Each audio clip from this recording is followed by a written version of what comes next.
Even though a press statement emanating from the Guyana Water Incorporated sometime last week painted the company in dire straits financially pre-2020, former CEO of the Water Authority, Dr. Richard Van West Charles, contradicted those claims by outlining a menu of measures taken by the body during his tenure to ensure the company was financially viable. We reduced customers' debt from over $6 billion to $4.5 billion. The implementation also to protect staff, handling chemicals, going into the manhole with gases, to introduce a medical surveillance program for the staff members going into these manholes. If you do not invest in staff and care for staff, you cannot have commitment and loyalty. The former director was at the time addressing members of the media during a virtual press conference hosted by the PNCR to address the firing of over 100 staff members from the entity. Van West Charles asserted that during his tenure, his team was able to deliver some 95,756 newly installed connections to residents across the country over a 4-year period. He further spoke to remaining bank balances at several local banks at the time he demitted office.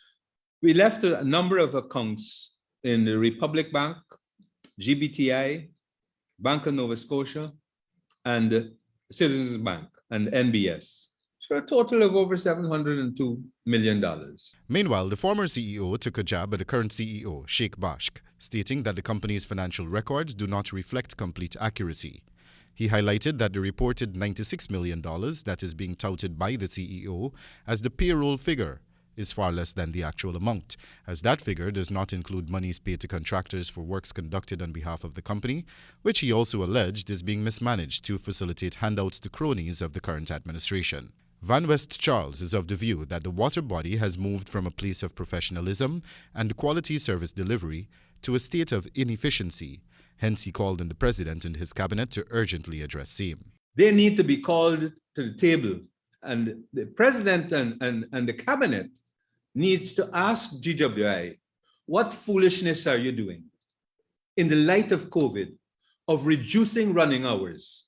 Sometime last week, a press release from GWI stated that employment cost by the company was pegged at $94 million in 2015 compared to $239 million in 2020, and that bank overdrafts were required to pay staff salaries.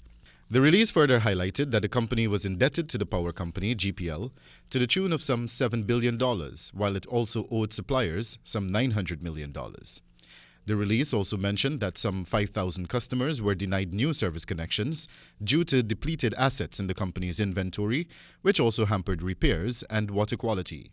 The former CEO is of the view that at the pace the company is currently moving, very soon citizens may very well experience reduced service as well as poor water quality, while contracts to outsiders will increase and revenue collection will decrease, thereby rendering the agency cash-strapped in the near future.